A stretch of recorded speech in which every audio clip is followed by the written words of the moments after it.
buenos días, ¿cómo les va? Empezamos una nueva emisión de Los Siete Locos. 3 autores hoy en el programa, 3 muy buenos autores, hoy en el programa. Con nosotros va a estar Tomás Downey, joven autor, que ya estuvo antes de la pandemia, haber sido en 2019, estuvo acá en el programa con su excelente libro de cuentos que ganó el premio de la Fundación Marielena Walsh, y ahora sacó otro libro también de relatos, de cuentos, Flores que se abren de noche. Está en España en este momento, vamos a hablar, gracias al Zoom, del que yo tanto reniego, vamos a poder hablar con él por Zoom, que está en Madrid.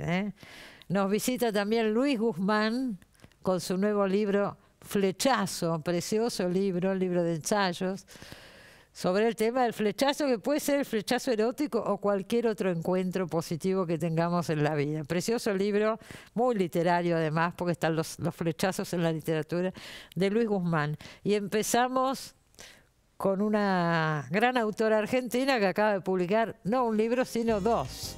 Ahí la presentamos. Luisa Valenzuela nació en Buenos Aires en 1938. Escritora, es autora entre otros títulos de Novela negra con argentinos, El mañana, Cuidado con el tigre y La máscara sarda, El profundo secreto de Perón. Recientemente publicó 2 libros, La mirada horizontal, una selección de sus mejores artículos periodísticos, y Fiscal muere, una novela basada en un hecho real. Bueno, 2 libros nuevos tiene Luisa Valenzuela. Hace rato que la veníamos invitando. ¿Estuviste de viaje, Luisa? Estuve de viaje, acabo de llegar hace unas semanas. ¿Algo de trabajo? Sí, estuve haciendo una gira de charlas y conferencias y presentaciones por España.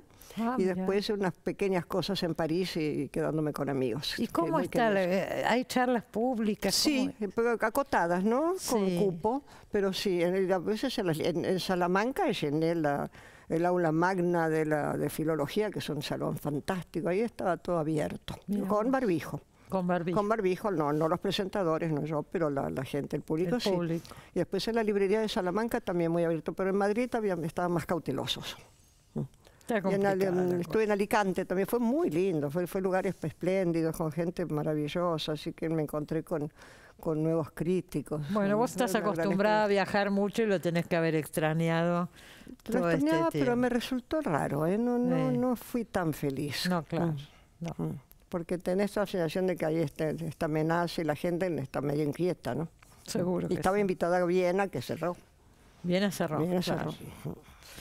La mirada horizontal, textos periodísticos de Luisa Valenzuela. ¿Usted se acuerda que hace poquito la tuvimos a Lisa Duhovne Ortiz, que sacaron juntas los libros de textos periodísticos como libros en esta editorial, ¿no? Inauguramos esta colección, ¿no? Periodismo de colección. Periodismo de colección. Y justamente en París hicimos una presentación conjunta en la biblioteca de la Embajada Argentina, fue muy lindo, con Zoom a Buenos Aires y con Constanza estaban las Brunet. 2 juntas allá. Estábamos las 2 juntas en la presentación, y Constanza Brunet, la editora, del otro lado, de Buenos Aires, y dialogamos con ella. Mira qué bien. Fue fantástico. Acá dialogamos por Zoom, por supuesto, con Alicia hace un par de semanas. Y ahora te tenemos a vos.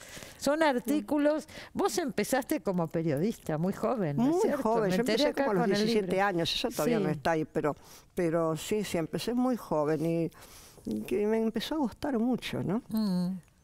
Fue toda una carrera muy especial que hice, y trabajé mucho tiempo de planta en el suplemento gráfico de La Nación, con un hombre que fue mi gran maestro, que fue Ambrosio Vecino, que en realidad me enseñó a escribir literatura de verdad, porque si bien era periodismo, teníamos que hacer cosas muy, muy precisas, y él era un hombre muy, muy austero y muy, muy capaz con el lenguaje. Era egresado de la Escuela de Letras, ¿no? Entonces tenía un gran amor a la literatura. Pero antes de eso, creo que lo vi acá en el libro, vos a los 20 años te casaste y te fuiste a vivir a París. Sí. A Francia, primero estuve en Normandía, después en París. Sí. Y desde ahí mandabas notas. Y de ahí para acá. en una época fui corresponsal del diario El Mundo, que ya no existe más, eran otras épocas, ¿no? Pero era un diario importante, ¿no? El diario El Mundo. Era importante y fue muy lindo porque eso me permitió conectarme con, cuando llegué a París, a vivir en París, con todo el mundo intelectual de París. Claro. Vine a hacer el grupo Telquel, estuve muy cerca del Nouveau Roman, fue muy interesante toda esa experiencia. Con la excusa del periodismo me metí, después ya me incorporaban y me integraban. Fue muy, muy lindo, muy, muy maravilloso. ¿Y viviste mucho tiempo en Francia? No, 3 años nomás. Bueno, es un tiempo. Sí, bastante. Es un tiempo. Después volviste para acá. Después vine para acá, estuve unos cuantos años acá, y después empecé a ir y venir y hacer y deshacer.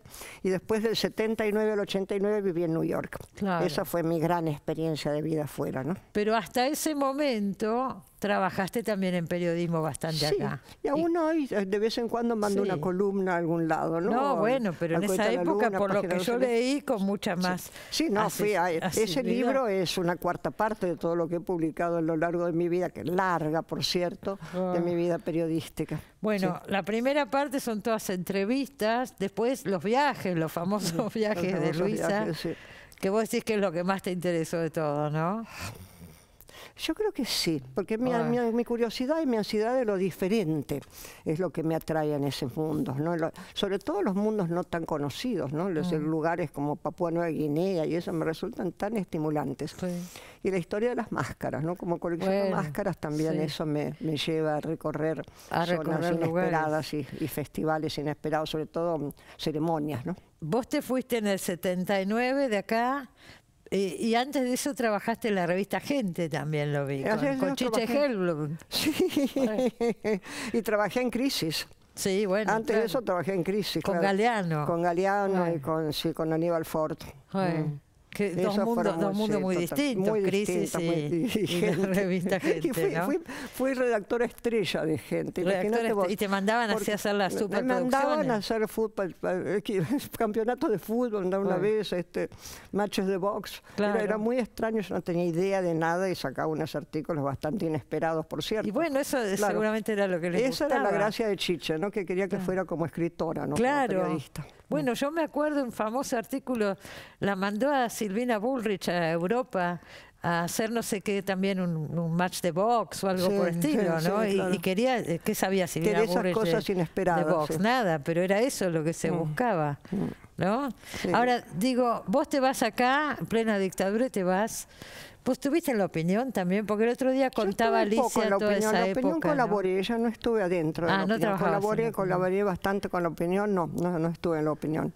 Era la época, estaba en crisis antes, en la revista Crisis. Sí, seguro. Así que más escribí Aquí pasan cosas raras, que se publicó en la dictadura, y después escribí Cambio de armas, ¿no? Ahí ya me fui porque ya no lo podía ni mostrar, lo que estaba escribiendo del tema de la dictadura, como literatura, porque ahí ya me movía la literatura. Ya el periodismo estaba como cancelado ahí para mí, ¿no? Sí. Ahí te empezaste a dedicar porque no podías decir lo que querías, ¿no? Bueno, también, obvio. Bueno, no había en ese momento... Sí, no había posibilidad. Cuando cerraron Crisis y todo, nos acabó eso. ¿Y cuando volvés acá, 10 años viviste en Nueva York? Sí, volví en el 89. Ajá. Y volví pensando que iba a tener un año de Alfonsín a principios del 89 y más o menos tranquila, y después, bueno... Claro, porque ya estaba terminando el gobierno de Alfonsín. Y me agarró toda la hiperinflación, todo el horror, todo ese mundo, y escribí una pequeña novela que se llama Realidad Nacional desde la cama. ¿Cómo no? Me acuerdo. ¿Te acuerdas? Sí. ¿Y ya te quedaste acá? Bueno, quedarme era una manera de decir. Sí, me quedé acá, me instalé acá, pero viajé mucho, ¿no? Casi 3, 4 viajes por año he hecho todos los años. Eso es una constante en tu vida. Sí. Bueno, porque me invitan, porque hago cosas afuera, porque me reconocen mucho en México. Tenés muchos contactos, con todos estos viajes y esta vida tuya, tenés muchos contactos y te invitan de muchos lugares. Además, has sido traducida. He sido traducida, he sido muy traducida, reconocida, y me invitan a dar charlas y conferencias y talleres y cosas que me gustan. Y ahora la pandemia. Bueno, paralelamente recibo otro libro. Eso me tiene muy entusiasmada. Te tiene entusiasmada, porque es un policial, vamos a decir, que es un policial. Sí. Toma un hecho real como es la muerte de Nisman, pero hace una novela, Luisa, hay una historia, otra historia, hay un comisario retirado, que es un personaje bastante especial, porque es un romántico. Es un romántico, sí, yo no sé dónde salió, nació solo, pero lo interesante de este comisario Masachesi, ex comisario, es que sí, es un tipo que quería ser escritor, que quería estar en letras. Claro, él quería ser escritor de chico. Y todo. De golpe el padre lo quiere mandar, le da una pataleta y lo quiere mandar al colegio militar. Entonces decide que, bueno, por lo menos la academia de policía zafa y puede ser detective.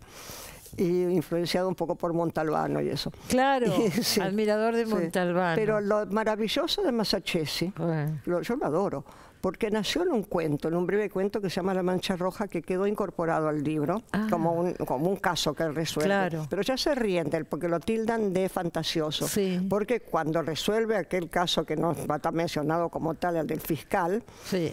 La novela se habla de un fiscal, no quiere saber bueno, nada. La fuerza no quiere saber nada de esa respuesta de él, porque va contra todos los que pretenden ellos imponer y lo jubilan. Realmente es otra deducción. Pero esa cosa que a mí me parece fantástica, te confieso, la dibujó Masachesi. Primero nació el personaje en ese cuento. Y después un buen día me tira toda esta solución, con todo ese tejemaneje de intrigas y cosas y cómo va pasando y cómo lo llevan al muere, al fiscal, solo y su alma, porque no hay nadie en ese departamento. Bueno, pero todo eso es una invención, es una novela, ¿no? Es una novela, pero ahí te digo que está lleno de elementos de la realidad y es una de las posibilidades. Sí, sí. Es una de las posibilidades de aquello que queda un poco confuso. Confuso. Pero además, como Masachesi no quería que yo lo cuente de golpe, no me dejó hacer un policial hecho y derecho y que todo el mundo diga, oh, qué deducción interesantísima, que es lo que yo quisiera. Sino que tuve que contar toda su vida, su historia de amor y todo eso. Él vuelve, eso puedo contar, él lo jubilan a raíz de este caso. Y llamas o por las redes, qué sé yo, ahora es fácil encontrar una persona y busca una novia de la adolescencia, qué sé yo, de los 13 años, 15 años, sí, no sé. Sí, 15, 16 años, sí, 13, 14, 15. Una vieja novia que había quedado ahí la cosa medio trunca. Que es con la quienes leían los libros de misterio. Y leían las novelas, porque el padre de ella tenía una librería y sacaban los libros de la librería. En secreto, y después los leían los de Agatha Christie. Y entonces, bueno, pero entonces él trata de recuperar esa relación, de hecho la recupera. Sí. Y está toda esa historia de amor. Por eso me daba gracia, porque uno la imagen que tiene del comisario, por lo menos acá en la Argentina, no es la de Masachesi. Y bueno, así lo maltratan al pobre Masachesi. Así se ríen de él, así no le creen las cosas que el tipo deduce brillantemente. Era un romántico metido ahí por la fuerza. Una rara avis, claro, él mismo bueno, lo es dice. Un personaje que vos podés, como Montalbano, eso lo podés seguir en otros libros. Sí, ya tengo posibilidad. Porque ahora pesqué eso que yo no toleraba, que es el saber el final de las historias o cuál es el enigma que está ahí a resolverse. Si no, no podés contar una novela policial. Pero como yo necesito la sorpresa, después la sorpresa es lo otro, es todo lo que va a envolver ese enigma. Así que ya tengo otro pequeño enigma que lo resuelve. Claro. Pero tengo que armar todo. Y bueno, pues está bien, pero se sigue.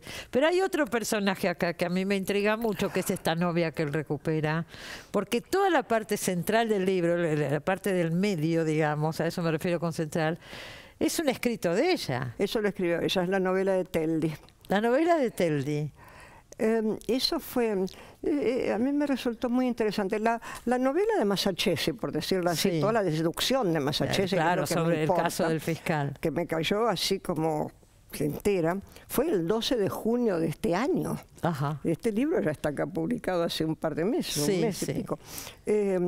Entonces, estaba escribiendo esto. Y él no podía hablar, él no podía largarse. Y de golpe, algo que yo había estado escribiendo antes, eso era una búsqueda literaria, porque quería saber si hay posibilidad, y la estaba logrando, de escribir una novela sin tener idea de nada, que haya el menor indicio de nada, sacándolo de la nada. Y empecé a sacarlo y a discutir con el tema, porque no era fácil, que aparece. Y se lo regalé a Teldi. Teldi me conmovió. Y por entonces, eso le diste tanto espacio, porque ocupó un lugar central. Pero eso hace que él se libere, que él entienda que por ese camino también se pueden contar las cosas. Exactamente. Y así es. Entonces como... logra decirlo, porque él estaba totalmente traumatizado. Todo eso me lo dicta Masachesi, ¿no? Estaba totalmente traumatizado porque se habían reído, se habían burlado de él, no lo habían creído y lo sacan de la fuerza, ¿no? Y además entonces, era un tipo joven eso. Y ya deja de trabajar, sí, y bueno, y todo esto que ya saben. Pero seguramente va a haber una parte 2 de Masachesi. Pero no quiero que lo contraten de nuevo, no, eso no, que no vuelva a la policía. No es necesario. Puede investigar por afuera también, claro, ¿no? Sí, Como investigador privado, qué sé yo. Hay tantos en la literatura. Ya se verá. Algo, claro. Veremos qué decide. Te lo dirá Masachesi. Es alguien con mucha voluntad propia. Luisa, me alegro de tenerte por acá, ya gracias. Fin de año, cerrando el Cristina, año. maravilloso estar de nuevo con ustedes. Pero con me vos, alegro con Violeta, mucho. Divino. ¿Cuánto hace que no nos vemos? Desde que empezó todo esto. Claro, empezó todo esto. Desde que empezó todo esto. Bueno, qué suerte que se va abriendo un poco. Estamos recuperando algunas cosas. Y publicando libros y celebrando. Ayer tuve la celebración de estos dos y tengo un minuto más para contarte. Porque fue maravilloso. Tuve un panel de lujo extraordinario que era Cristiana Alarcón, Julián Gorodischer y Jorge Elbaum. Y yo pensé que Elbaum se iba a dedicar a la novela porque es su caso, el caso Nisman, él lo ha trabajado muy a fondo, tiene un libro extraordinario, ¿no?, sobre los usos políticos de la muerte de Nisman. Y Cristian iba a ser una cosa intermedia y Julián iba a ser el periodismo. Y de golpe se mezcló todo y yo empecé a entender algo que no, yo creía que para mí eran dos vetas completamente separadas. La mirada horizontal, que es como se titula el libro del periodismo, y la mirada vertical de la literatura que cala a fondo, ¿no? Que no toma la horizontal es el periodismo.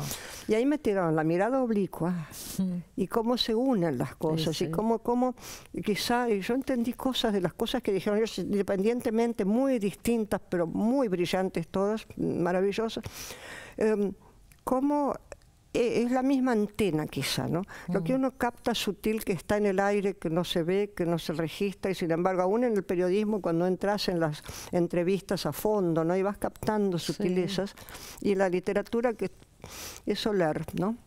Y entonces le sorprendía que yo trabaje en ficción las cosas de la actualidad. Claro. Estoy ahí, la cuento. Pero yo creo que ahora entendí que puede haber sido la función periodística quizá, que me llevó a captar la actualidad, pero poder transformarla. Y decir, la verdad es de otro lugar, porque yo creo en la verdad de la ficción, yo creo profundamente en la verdad de la ficción. Y cada vez más, te voy a decir. Cada vez más, porque si no el periodismo, eso es la mala ficción, es la ficción impuesta, ¿no? Lo tremendo de eso no es querer poner tu idea y tu voluntad y mentir y hacer. Hay una enorme sinceridad en la ficción, porque la ficción te lleva, como Masachesi me llevó, y tenés que respetar eso, ¿no? Absolutamente. Sí. Absolutamente. Es una verdad profunda. Bueno, acuérdese entonces, Luisa Valenzuela, la mirada horizontal, los textos periodísticos, y Fiscal muere... La mirada vertical, decimos, oblicua. Y oblicua, y oblicua, ¿eh? Una novela basada en un caso real. Gracias por haber venido. Gracias, muchísimas gracias, Cristina, por invitarme. Me encanta que sea el programa del año, así que lo felicito. No lo es todavía, pero estamos cerca. No lo Uno de los últimos. Bueno, el anteúltimo. De todos modos, entonces igual felicitamos, porque estamos ahí, ¿no? Ya se viene el fin de año y la fiesta. Pongamos buenas ondas, sí. Nos hace con el cuidado del planeta. Y con el cuidemos el planeta, sí. Gracias. Nos vamos al corte y enseguida volvemos. Luis Guzmán en el próximo bloque.